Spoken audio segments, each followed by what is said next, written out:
Hi, I'm John Storms, and today we are going to show how to connect a pigtail to a 4-pin Phoenix connector.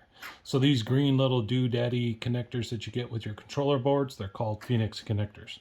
And it's 4-pin. Why? Because there's 4 little holes. So what happens is this end goes into your controller and there's a little slot for it. It can only go in one way. And then the wires for your pigtail go into here. Now, typically, your controller will come with 4-pin Phoenix connectors, but we're only using 3.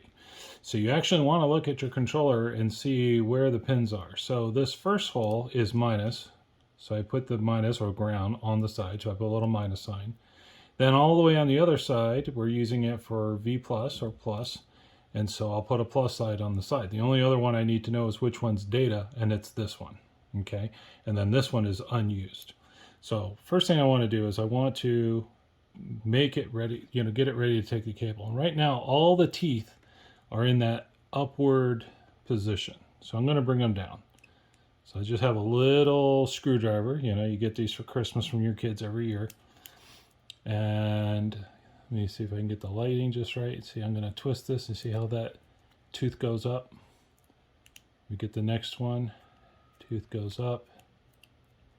And I loosen the last one, and the tooth goes up. Okay.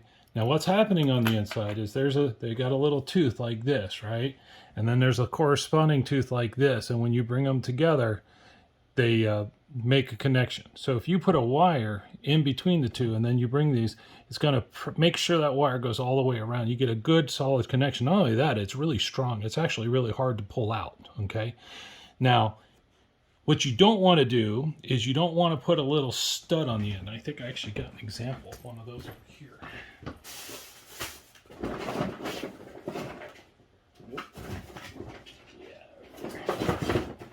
Okay.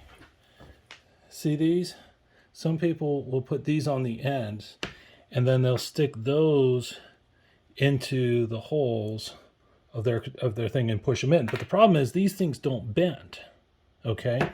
So when those two teeth come down, there's just so far they can go, and then they just sit there.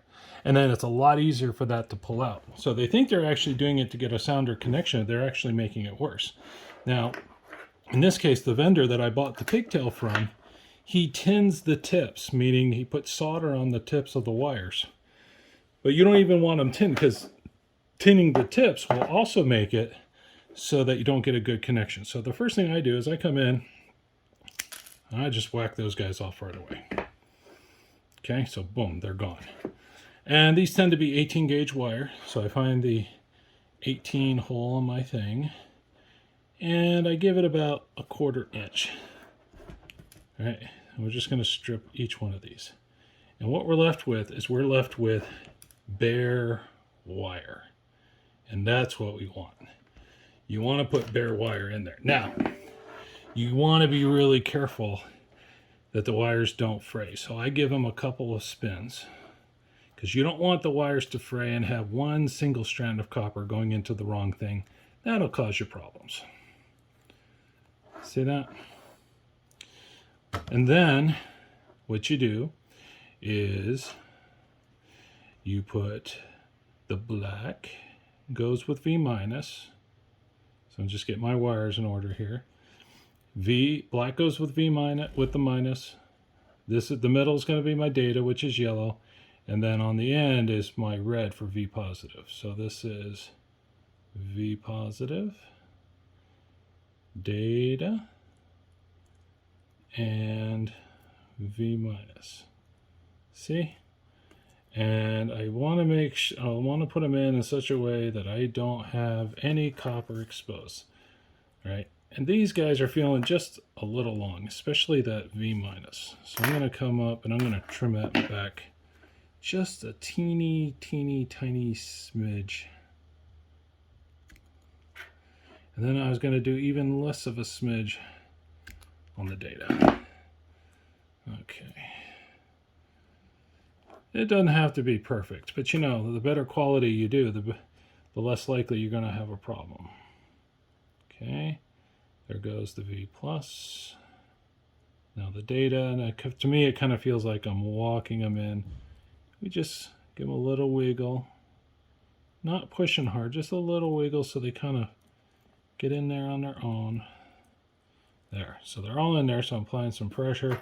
Then get in there with a screwdriver and right turn to lock them down. Usually get them snug first. Make sure they're all seated in there as deep as I can get them. And I don't want to see any copper, because last thing I want to have happen, not that I have like anything stray in my box, but I don't want anything to make a connection here and short something out. And you see that? Now they are all in there nice and seated.